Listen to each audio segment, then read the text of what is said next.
നെടുമ്പാശ്ശേരിയിൽ ഐവിൻ ജിജു എന്ന ചെറുപ്പക്കാരനെ കാറിടിച്ച് കൊലപ്പെടുത്തിയ കേസിലെ പ്രതികളെ കൊണ്ടുവരുന്ന ദൃശ്യങ്ങളാണ്. ഇന്നലെയായിരുന്നു സംഭവം. വാഹനം ഓടിക്കുന്നതിനിടയിലുണ്ടായ തർക്കത്തിനൊടുവിൽ ഐവിൻ ജിജു എന്ന 24 വയസ്സുകാരനെ കൊലപ്പെടുത്തുകയായിരുന്നു. വാഹനം ഇടിച്ചു കയറ്റി ദേഹത്തേക്ക് കയറ്റി വാഹനത്തിൻ്റെ ബോണറ്റിൽ ഐവിനെ വെച്ചുകൊണ്ട് വളരെ ദൂരം യാത്ര ചെയ്തു പോയി എന്നാണ് ലഭ്യമാകുന്ന വിവരങ്ങൾ. പ്രദീപ് ജോസഫ് വിവരങ്ങളുമായി ചേരുന്നു. പ്രദീപ്, ഒരുപാട് വ്യക്തതകൾ വരേണ്ട ഒരു സംഭവമാണിതെന്ന് തോന്നുന്നു. ഇപ്പോൾ പ്രതികളെ പുറത്തേക്ക് ഇറക്കുകയാണോ? വിശദാംശങ്ങൾ എന്താണ്?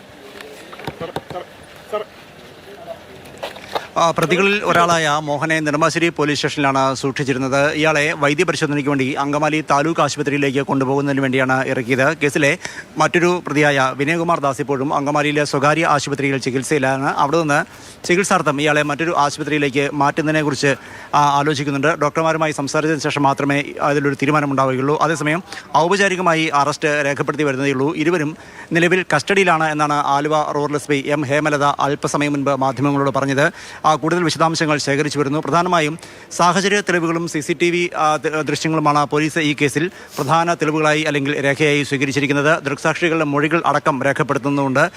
ഈ തർക്കം തുടങ്ങിയത് എവിടെ വെച്ചാണ്, എന്ത് കാരണത്തിൻ്റെ പേരിലാണ് തുടങ്ങിയ കാര്യങ്ങളൊക്കെ വിശദമായി പരിശോധിച്ചു വരുന്നു. യഥാർത്ഥത്തിൽ യൂണിഫോം ധരിച്ച 2 ജീവനക്കാർ നടത്തിയ ക്രൂരമായൊരു കൊലപാതകം എന്ന രീതിയിൽ തന്നെയാണ് പൊതുസമൂഹം ഇതിനെ കാണുന്നത് എന്ന് എടുത്തു പറയേണ്ടിയിരിക്കുന്നു. കാരണം പൊതുജനങ്ങളുടെ സ്വത്തിനും ജീവനുമൊക്കെ സുരക്ഷിതത്വം നൽകേണ്ടവരാണ് ഇത്തരത്തിൽ യൂണിഫോം ധരിച്ച ആളുകൾ. നെടുമ്പാശ്ശേരി വിമാനത്താവളത്തിലാണ് CSFുമായി ബന്ധപ്പെട്ട് ഇവർ ജോലി ചെയ്യുന്നത്. 2 പേരും ഇതര സംസ്ഥാനക്കാരാണ്. 2 പേരും ബീഹാർ സ്വദേശികളാണ് എന്ന് പറയപ്പെടുന്നു. കൃത്യമായ വിലാസം പോലീസ് ഉൾപ്പെടെ മനസ്സിലാക്കി വരുന്നതേയുള്ളൂ. അതേസമയം അല്പസമയം മുൻപ് മരിച്ച ഐവിൻ്റെ ഇൻക്വസ്റ്റ് നടപടികൾ പൂർത്തിയാക്കി പോസ്റ്റ്മോർട്ടത്തിന് വേണ്ടി മൃതദേഹം കളമശ്ശേരി മെഡിക്കൽ കോളേജ് ആശുപത്രിയിലേക്ക് മാറ്റിയിട്ടുണ്ട്.